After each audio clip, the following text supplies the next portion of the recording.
बच्चों अब हमारा आज का सबक है दाल। हमारा आज का सबक क्या है? दाल। दाल दाल डोल, दाल डोई, दाल डबल रोटी। दाल डोल, दाल डोई, दाल डबल रोटी। बच्चों दाल से क्या बनता है? डोल। ये देखा आपने?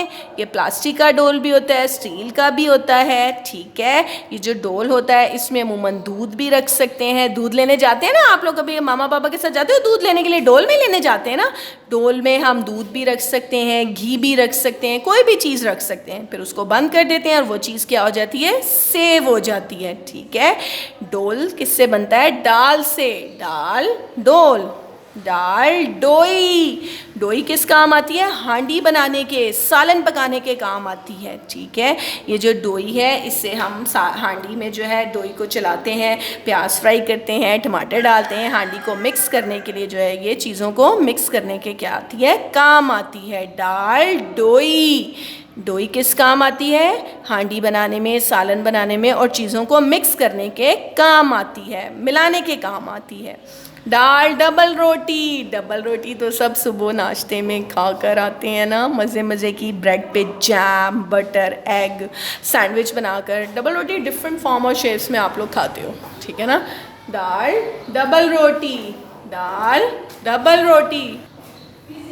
बच्चों डबल रोटी से जो है आप सुबह नाश्ते में भी खाते हो और कितनी सारी चीज़ें बनती हैं। ब्रेड के रोल बनते हैं, सैंडविचेस बनते हैं, कितनी सारी चीज़ें डबल रोटी से बनती हैं। और डबल रोटी किससे शुरू होती है? दाल से। दाल डबल रोटी। दाल डबल रोटी।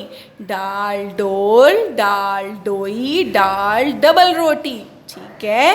तो क्या है? दाल की भी ऐसे हम प्रैक्टिस करेंगे जैसे पीछे सारी हमने प्रैक्टिस की है। और दाल से भी देखो बच्चों, दाल की भी कोई इब्तदाई शक्ल नहीं होती ना, छोटी शक्ल नहीं होती। इसलिए हम क्या करेंगे? दाल को अलिफ से मिलाया और लाम से, तो क्या बन गया? दाल। दाल को वाव से और लाम से मिलाया तो क्या बन गया? डोल। दाल डोल। अगेन आई रिपीट, दाल डोल, दाल डोई, दाल डबल रोटी, ठीक है बच्चों। इसे अच्छे तरीके से आप लोगों ने याद करना है और रिटन प्रैक्टिस भी आप लोगों ने दाल की करनी है। ओके।